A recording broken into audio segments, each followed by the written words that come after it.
Sejam todos muito bem-vindos ao 25º episódio do Manda Resumos.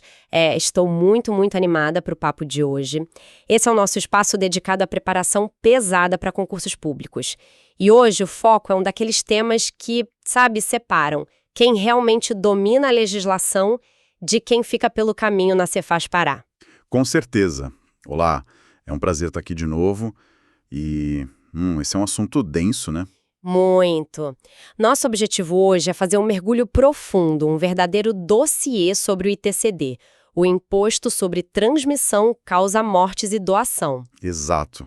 E para garantir que ninguém na nossa audiência caia naquelas armadilhas de interpretação clássicas das bancas, a gente trouxe uma análise totalmente focada na Lei Estadual 5.529 de 1989. A famosa Lei do ITCD paraense. Isso. Certo, vamos desempacotar isso. Nossa missão hoje é pegar a letra fria da lei, aqueles incisos super difíceis, e traduzir toda essa mecânica em um resumo dinâmico, focando nas pegadinhas, nas nuances que os examinadores adoram usar. O que é fascinante aqui é como um imposto que, na superfície parece tão simples, né? Afinal, a ideia é só taxar herança e doação. Mas ele esconde regras matemáticas e jurídicas cheias de detalhes, especialmente no estado do Pará. O Pará tem umas regras bem peculiares. Muito peculiares. E entender o porquê o legislador paraense fez a lei desse jeito é o que vai fazer a diferença na hora de marcar o X na questão certa. Essa lógica de entender o motivo por trás da regra muda o jogo para quem estuda.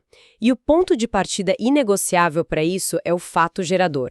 A gente precisa definir quando é que o imposto nasce de fato. O momento exato. Que acontece em vida, e as sucessões causa-mortes, que são as heranças e os testamentos. Até aí, tudo bem, né? Perfeito. A premissa é direta. O grande problema é quando a banca tenta confundir os concurseiros misturando a quantidade de bens com a quantidade de vezes que o imposto é cobrado. Pegadinha da quantidade. Conta mais sobre isso. Essa é de ouro para quem nos ouve. A regra é a seguinte: o que determina a quantidade de fatos geradores não é o número de bens que o falecido deixou, é o número de beneficiários. Sabe que muita gente erra isso achando que conta por imóvel, né? Demais. Vamos usar um exemplo prático das nossas fontes. Imagine que alguém falece e deixa uma única casa lá no interior do Pará. Mas essa pessoa deixa essa única casa para 3 herdeiros. Certo. O que acontece? Ocorrem 3 fatos geradores distintos, porque a casa vai ser dividida para 3 pessoas que estão recebendo um acréscimo de patrimônio. Entendi. E se for o contrário? Aí que tá. Se a pessoa era milionária, deixou 30 casas, mas para apenas um único herdeiro... É só um fato gerador. Exatamente. Apenas um. O examinador vai colocar um enunciado gigantesco listando fazenda, carro, conta em banco. Tudo para induzir o candidato a somar os bens. Mas a única coisa que importa é contar quantas pessoas estão recebendo. Sensacional! Essa dica salva pontos preciosos. Mas a incidência vai além dessas heranças fáceis de identificar. A lei fala de transferências que não têm o rótulo óbvio de doação. As chamadas doações indiretas. Isso! E o divórcio é o campeão absoluto nas provas. O pessoal vê a palavra divórcio e já acha que tem que pagar ITCD. Um erro fatal. O divórcio, por si só, não é fato gerador de imposto de transmissão. Então, como funciona a pegadinha? Se conectarmos isso ao panorama geral, o imposto só incide sobre o excesso de meação. Excesso de meação, vamos traduzir isso para números para ficar fácil de visualizar? Vamos lá. Um casal tem um patrimônio de R$500 mil.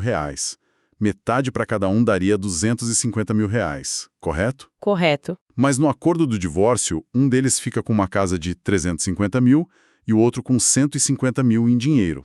Então quem ficou com a casa recebeu 100 mil a mais do que a metade que tinha direita. Precisamente. Para a Secretaria da Fazenda do Pará, esses R$100 mil a mais não são uma simples divisão. É uma doação da outra parte. O fato gerador acontece estritamente sobre essa fatia de R$100 mil e o imposto é cobrado em cima dela. Ficou muito claro. Outra coisa que dá arrepios na leitura do edital é o fideicomisso. Palavra feia, né? Muito. Ninguém usa isso no dia a dia. E a lei estadual fala expressamente sobre ele. Como a gente mastiga esse conceito para uma questão objetiva? O fideicomisso é basicamente deixar um bem para alguém que muitas vezes nem nasceu ainda, usando um intermediário. Tipo um avô que deixa ações para um neto que ainda não foi concebido. Perfeito. Ele deixa no testamento as ações para a nora guardar até o neto nascer e fazer 18 anos. Certo. Tributariamente, a gente tem 2 momentos aí. E 2 cobranças de TCD. Na instituição, quando o avô morre, a nora recebe o bem provisoriamente. Ela é a fiduciária. Então a fiduciária paga o primeiro imposto. Isso. E anos depois, ocorre a substituição. A nora passa as ações para o neto, que agora já tem idade. O neto é o fideicomissário. E ele paga o segundo imposto. Instituiu, paga o fiduciário. Substituiu, paga o fideicomissário. Regra de ouro para decorar. Ajuda muito a não confundir. E sobre renúncia de herança. A lógica diz que se a pessoa recusa a herança, não recebe nada, não paga imposto. Mas o buraco é mais embaixo, no direito civil. Bem mais embaixo. Existem 2 tipos de renúncia: a abdicativa e a translativa. E a diferença nas provas é brutal. Total. Na abdicativa, a pessoa simplesmente diz que não quer, a parte dela volta para o bolo total e é dividida entre os outros herdeiros normais. Como ela não escolheu para quem vai, não tem fato gerador para ela. 0 ITCD. Mas e na translativa? A translativa é uma doação disfarçada. O herdeiro diz que abre mão, mas fala que quer que a parte dele vá especificamente para um irmão, por exemplo. Aí o fisco entende que ele aceitou e depois doou. Exato. Uma ficção jurídica. Ele paga o ITCD da herança e o irmão paga o ITCD da doação. É uma bitributação legalizada. E falando em quem paga, isso leva a gente para o campo de batalha de quem pode cobrar. A guerra de competência entre os estados. O famoso artigo 155 da Constituição. Imóveis é fácil, né? Se a casa está no Pará, o imposto é do Pará. Ponto. Não importa onde o falecido morava. Imóvel não tem segredo, a regra é a da territorialidade. O conflito pesado começa com os bens móveis. Dinheiro, carro, ações. E como fica? Na doação de bens móveis, o imposto vai para o estado onde o doador tem domicílio. Tranquilo? O caos é na herança de bens móveis. A transmissão causa mortes. A lei do Pará é bem agressiva nisso. Muito. A Lei Estadual 5529 diz que o imposto fica com o Pará se o inventário acontecer lá ou se o falecido morasse lá. Tentando abraçar o mundo. Mas o STF pensa diferente. O Supremo e a Constituição dizem que a competência é exclusiva do estado onde o falecido tinha domicílio. O local do inventário não importa mais. Então, qual é a dica para quem está ouvindo a gente e não sabe o que marcar na hora da prova da Cefá? Leitura atenta do enunciado. Se a questão for de legislação tributária focada estritamente na Lei 5.529, responde conforme a Lei do Pará. O local do inventário vale. Mas se a questão citar Constituição ou jurisprudência? Aí vira a chave imediatamente. A resposta certa será que depende exclusivamente do domicílio do falecido. Tem que saber jogar o jogo da banca. Perfeito. Bom, pessoal, vou fazer uma pausa rápida aqui, bem estratégica, para convidar todo mundo que está acompanhando o nosso Mergulho no ITCD a interagir com a gente. É sempre muito bom receber o feedback. Com certeza. Então não deixem de avaliar o Manda Resumos no aplicativo e, principalmente, deixem nos comentários quais outros temas, leis ou disciplinas vocês, quer dizer, que nossa audiência quer ver desvendada aqui. O que for ajudar a aprovação de quem nos ouve, a gente traz para cá. Mandem as sugestões. Isso aí. Voltando, a gente acabou de mapear quando o imposto nasce e quem tem o direito de cobrar. Mas o coração das provas de múltipla escolha mora justamente quando o Estado decide não cobrar. As isenções. Estatisticamente, isenção é o tópico que mais cai em legislação tributária, sem dúvidas. E a lista do Pará é cheia de detalhes. A principal é sobre o imóvel urbano. Fica isento o imóvel destinado à moradia do cônjuge ou do herdeiro. Mas com condições, claro. Sim, tem que ser o único imóvel da família e o único de quem está recebendo. O interessante aqui é que, diferente de outros estados, no Pará não tem limite de valor. Pode ser uma mansão de 5 milhões. Se for o único, está isento. É uma característica bem marcante da lei paraense. E tem a regra rural também. A do imóvel rural é clássica. Isenção para até 25 hectares. desde que seja para o sustento da família e o herdeiro não tenha outro imóvel. A banca adora mudar esse número. Coloca 50 hectares, 100 hectares nas alternativas. Tem que cravar o número 25 na memória. Além dessas, a lei também isenta doações para a reforma agrária, doações de roupas, móveis e utensílios domésticos usados. Bens de pequeno valor. E, claro, a isenção para entidades religiosas. Mas olha a pegadinha.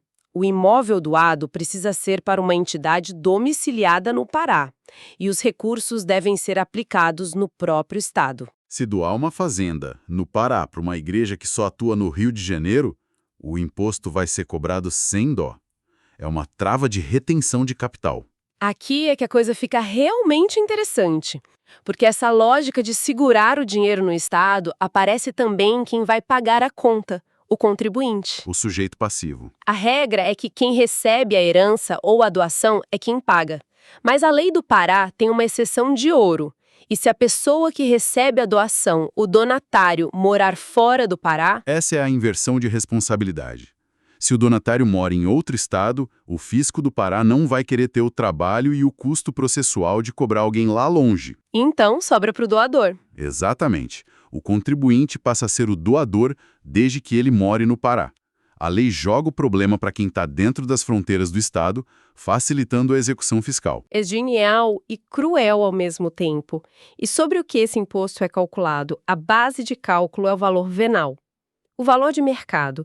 Mas a lei do Pará tem uma regra implacável aqui também. Talvez a regra mais dura da Lei 5.529.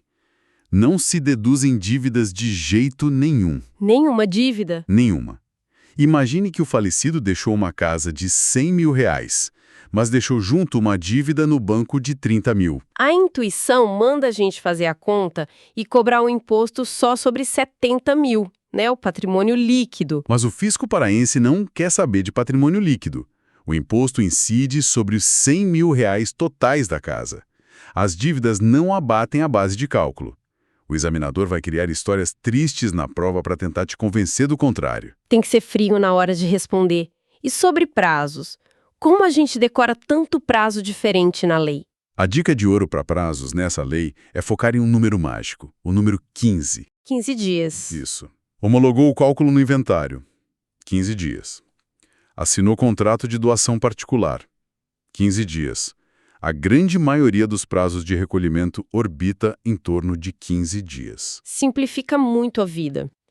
E para fechar a matemática do ITCD, as alíquotas, o sistema do Pará não é uma taxa única, ele é progressivo. Funciona parecido com o imposto de renda, em faixas. Como são essas faixas? Primeiro, os valores não estão em reais na lei, estão em UPF-PA, que é um índice estadual atualizado para fugir da inflação. A unidade padrão fiscal. Isso. Para a herança, a alíquota varia de 2% a 6%, para a doação é de 2% a 4%, e o cálculo é feito fatiando o valor. A primeira parte paga 2%, a do meio paga 3%, a última paga 4%. Então, se um pai doar um dinheirão para o filho em janeiro, a doação entra numa alíquota, e se ele doar de novo em julho do mesmo ano? Aí entra a regra do acúmulo. A lei não é boba.